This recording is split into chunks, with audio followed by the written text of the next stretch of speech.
जी अस्सलाम वालेकुम क्लास। अच्छा ऐसे है बेटा कि we are going to start the question number 7। It's very important question. ठीक है, इसमें डिफरेंट जो टर्म्स हैं वो हमने डिस्कस करनी है। जो सबसे इंपॉर्टेंट टर्म है इट्स अबाउट द इन्वेस्टमेंट। ठीक है जी, इन्वेस्टमेंट आपको पता है एक करंट एसेट है। एक रूल होता है L C M lower cost और market value will be considered कि मार्केट वैल्यू और कॉस्ट में जो छोटी वैल्यू होगी that would be consider as asset. अच्छा, इस क्वेश्चन के अंदर अगर आप देखें इन्वेस्टमेंट आपके पास है 8,000, दैट इज़ कॉस्ट वैल्यू, और नीचे एडजस्टमेंट में वो कहता है जो इन्वेस्टमेंट है उसकी वैल्यू है 7,500 मार्केट वैल्यू। अब दोनों का जो डिफरेंस होगा, ठीक है, रिमेंबर दैट वन, कि वो डिफरेंस जो है वो 500 है, that will be consider as your expense और with the title of reserve on investment. ठीक है जी, एक तो ये इसमें चेंज था। दूसरा जो इस क्वेश्चन में चेंज है वो डिप्रिसिएशन हैं plant and machinery, land and building और फर्नीचर में। दो डिफरेंट मेथड से। आम रूटीन में आपने सिंपली डिप्रिसिएशन की है, ओके आप ले लेते थे। यहाँ पे वो कहता है डिप्रिसिएशन है रिटन डाउन मेथड के ऊपर, प्लांट एंड मशीनरी और लैंड एंड बिल्डिंग के ऊपर। अब रिटन डाउन मेथड क्या होता है? आपके पास देखें दो वैल्यूज़ हैं। एक आप देखें इनर में वैल्यू है, ठीक है, जो 30 जो इनर में वैल्यू है 50,000, वो आपकी ओरिजिनल कॉस्ट है प्लांट एंड मशीनरी की, और जो आउटर में है वो 32,000। जो आउटर वैल्यू होती है वो आपकी रिड्यूसिंग वैल्यू होती है, यानी कि इसमें से डिप्रिसिएशन की वैल्यू ऑलरेडी लेस होती है। तो 50,000 ओरिजिनल कॉस्ट थी और जो उसकी डिप्रिसिएटेड वैल्यू यानी कि जो book value at the moment है वो 32,000 है। जब रिटन डाउन बैलेंस मेथड के ऊपर वो डिप्रिसिएशन चार्ज करेंगे तो फिर आप इस 32,000 के ऊपर चार्ज करेंगे 10%। अगर वो स्ट्रेट लाइन या फिक्स इंस्टॉलमेंट होता या ओरिजिनल कॉस्ट होता तो मैं 32,000 की बजाय 50,000 पे डिप्रिसिएशन चार्ज करता। ठीक है, तो ये आपकी आगे सेम केस आपका लैंड एंड बिल्डिंग के साथ है, उसमें भी मैंने रिटन डाउन वैल्यू पे ली 5%। अब फर्नीचर की जो वैल्यू है वो कहता है इस पे जो डेप्रिसिएशन है वो जनाब अली आपकी स्ट्रेट लाइन मेथड के अकॉर्डिंगली। तो स्ट्रेट लाइन अकॉर्डिंगली क्या होगा कि जनाब अली जो ओरिजिनल कॉस्ट है जो इनर में 3,000 है, देखें मैंने उसके ऊपर 10% चार्ज किया। ठीक है, ये आपका रिटन डाउन और स्ट्रेट लाइन का डिफरेंस है। ये पॉइंट आपने अपने जहन में रखना है। फिर आपके पास पोस्टल एंड टेलीग्राम है, टेलीफोन चार्जेस है सिंपल। हाँ जी, अब नेक्स्ट जो आपका पॉइंट है वो डिबेंचर है। याद रखिएगा डिबेंचर इज आर लाइबिलिटी। किसी भी लाइबिलिटी के ऊपर जो एक्सपेंस होता है दैट जो इंटरेस्ट होता है दैट इज कॉल्ड एक्सपेंस, और किसी भी एसेट के ऊपर जो इंटरेस्ट होता है that is called our income. याद रखिएगा ये बात।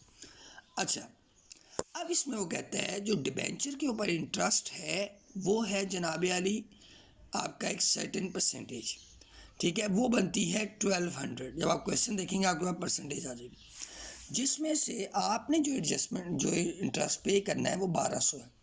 अब इंटरेस्ट ऑन डिबेंचर के नाम से आपके पास एक ऑलरेडी एक्सपेंस है। इसका मतलब है जब वो एक ट्रायल बैलेंस आइटम में अगर कोई वैल्यू लिखी है तो वो पेड वन है। कहते हैं 1200 में से 600 ऑलरेडी पेड है, लेकिन हमने पे 1200 करना है। तो जो इन दोनों का इस 1200 और इस 600 का जो गैप होगा वो आउटस्टैंडिंग इंटरेस्ट ऑन डिबेंचर के नाम से आएगा। फिर रेंट रेट्स हैं, एडवर्टीजमेंट्स हैं, डायरेक्टर रेम्यूनरेशन है, इसको सिंपली रेम्यूनरेशन भी कह सकते हैं, और डिस्काउंट है, ये आपके एज एक्सपेंस आ गए। ग्रॉस प्रॉफिट ऑलरेडी गिवन है, इस वजह से मैंने देखें profit and loss calculate prepare किया है, ट्रेडिंग नहीं किया क्योंकि ट्रेडिंग बैलेंस ऑलरेडी गिवन है, और इंटरेस्ट रिसीव्ड है मैंने वो वैल्यू लिख ली। फिर अगर हम लेटर ऑन जाएं तो मेरे पास रिपेयर्स हैं। अच्छा, इसमें एक और पॉइंट है, वो पॉइंट ये है कि आप देखें आपके पास जो इंश्योरेंस है वो 450 है, आपकी जो एंडिंग डेट है वो 30 जून है, और ये 10 मंथ्स तक आपने इंश्योरेंस पेड किए। दैट मीन्स जो जून के बाद का पीरियड होगा वो एडवांस, प्रीपेड, कैरी फॉरवर्ड या अनएक्सपायर्ड के नाम से आएगा। तरीकाकार क्या होगा, 450 मल्टीप्लाई बाय 4 डिवाइड बाय 12, तो इस तरह आपके पास वैल्यू 300 आ जाएगी। फिर आपने जब क्रेडिट साइड टोटल की तो वो बिगर साइड है, तो वो 18,900 इधर भी आ गया और इस साइड पे भी आ गया। सारी वैल्यू जब आपने लेस किया है तो जो डिफरेंस आया दैट इज़ 8650। अब इसको हम लिखेंगे net profit transfer to appropriation account. अब एप्रोप्रिएशन में हम गए तो हमें पहली जो एडजस्टमेंट नज़र आती है वो ट्रांसफ़र नज़र आते हैं डिविडेंड इक्वलाइजेशन रिजर्व और डिबेंचर रिडम्पशन रिजर्व 1000 ईच, यानी कि दोनों में 1000 है। और लास्ट में प्रपोज डिविडेंड नज़र आता है 8%, वो शेयर कैपिटल पे लिया तो 2800। यहाँ भी आपको पता है जो previous year profit and loss और करंट नेट प्रॉफिट आपकी वैल्यूज़ आ गई। ये आपने टोटल किया तो यहाँ से जो डिफरेंस आया है वो बैलेंस शीट डी के नाम से आएगा, जो बैलेंस शीट में ट्रांसफ़र होगा। अब बैलेंस शीट बनाते हुए सबसे पहले हम लाइबिलिटी साइड पे जाएंगे और शेयर कैपिटल मेंशन करेंगे। मैंने आपसे बताया था कि if authorise capital is given then close it, if it is not given you must have to mention it, आपने उसको मेंशन करना है। ऑथोराइज कैपिटल आपने लिखा और नील शो कर दिया। शेयर कैपिटल गिवन है।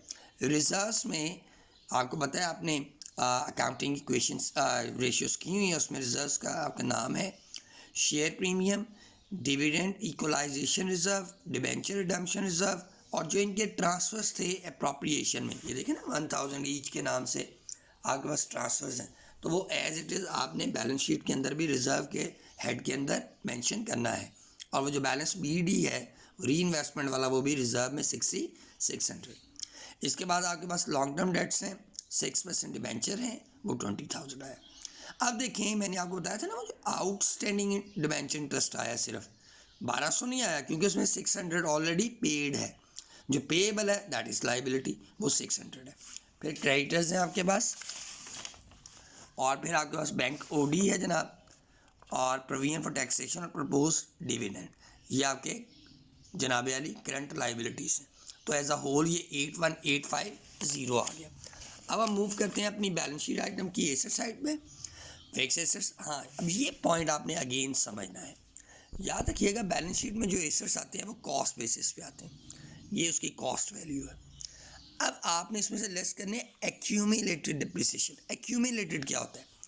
करंट डिप्रिसिएशन और प्रीवियस प्रीसीडिंग ईयर। अच्छा, ये प्रीवियस कैसे आया? 12,000। तो ये क्या आपने किया है, जो आपकी लैंड एंड बिल्डिंग की जो कॉस्ट वैल्यू थी उसमें से ये जो बुक वैल्यू थी, ठीक है, 30,000 में से पहले वो बुक वैल्यू जो सवाल में गिवन है, ठीक है, वो जो भी वैल्यू 18,000 है, आपने उस 18,000 में से 30,000 पहले लेस किया, 30,000 में से वो 18,000 लेस किया तो वो 12,000। इसका मतलब जो पिछले सालों की डेप्रिसिएशन थी इस लैंड एंड बिल्डिंग पे वो 12,000 है। करंट वैल्यू इसमें ऐड की तो ये आपकी एज अ एक्यूमुलेट आया, इसमें से आप लेस करेंगे तो ये वैल्यू आ गई। सेम केस विद फर्नीचर, इसकी ओरिजिनल वैल्यू 3,000 है। अब जो आपकी बुक वैल्यू है यानी कि जो गिवन वैल्यू है, डिप्रिसिएटेड वैल्यू है ऑलरेडी, वो आपके पास 1800 है।